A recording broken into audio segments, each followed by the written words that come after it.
প্রত্যেকটা মানুষের কাছে অনুরোধ আমার, এক ওয়াজে 1 ঘন্টায় দুনিয়ার সব বলা শেষ করা সম্ভব না ভাইয়া, কিন্তু এই মূল নীতি বলুন, নিজ নিজ ইমামের কদর করে, আখিরাত যদি দরকার প্রত্যেকের মহল্লার ওলামায়ে কেরামের কাছ থেকে দিন শিখেন, ওযু শিখেন, নামাজ শিখেন, সূরা কেরাত, দোয়া কালাম শিখেন, হালাল হারামের মাসআলা জিজ্ঞেস করেন। মনে রাখবেন 2টা জিনিস প্রত্যেক মুসলমানের জন্য শেখা ফরজে আইন। একটা হলো যে আমল সকলেই করতে হয়, ওই আমলের বিস্তারিত, ওই আমলের মাসআলা, ওই আমলের জন্য যা করতে হয় ওইটা জানা শিখা, ওইটা ফরজে আইন। যেমন নামাজ ফরজ কার কার উপরে বলে না, তাইলে নামাজের মাসআলা, ওযুর মাসআলা, গোসলের মাসআলা, সূরা কেরাত, দোয়া কালাম শুদ্ধ করা প্রত্যেকের উপরে ফরজ আইন।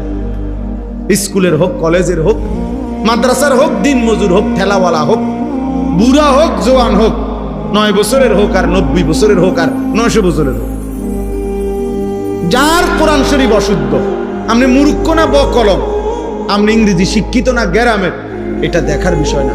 খোদার কসম, সূরা কেরাত যার অশুদ্ধ তার নামাজ হবে না, হবে না, হবে না।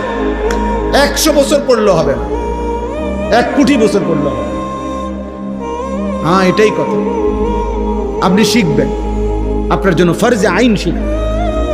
আপনি তাব্বাতি ইয়াদা ঠিক করতে হবে, কুল হুয়াল্লাহু আহাদ ঠিক করতে হবে। এটা কুল হুয়াল্লাহু আহাদ, আপনি কোন কুল হুয়াল্লাহু আহাদ, এটা কি বলেন? শব্দটা হলো সুবহানা, আপনি বলেন সুবহানা, সুবহানা বেলাজিম, সুবহানা বেলাজিম, কি 100 বছর পড়লেও হবে না। শব্দ হলো আত্তাহিয়াতু, হা, আপনি কোন আত্তাহিয়াতু লিল্লাহি ওয়া সালামু দেখি হবে না। আপনি একজনেরও না। বুড়া মিয়া চাচা, আমার কথা মনে রেখে আমি বলে গেলাম, পণ্ডিতি করেন না, সাদওয়ানে বইয়া বইয়া গপ মাইরেন না। অনেক বুড়া মিয়া আছে মাতবর পণ্ডিত, কথা কয় যে মানে যেন বাপসাব, এমন যে কোনো পাত্তা দেন, অথচ একটা দোয়া জানে না, একটা সূরা জানে না, আত্তাহিয়াতুটা শুদ্ধ কইতে পারে না, দোয়ায়ে কুনুত শুদ্ধ বলতে পারে না। লম্বা লম্বা কথা, ফাকনা ফাকনা কথা।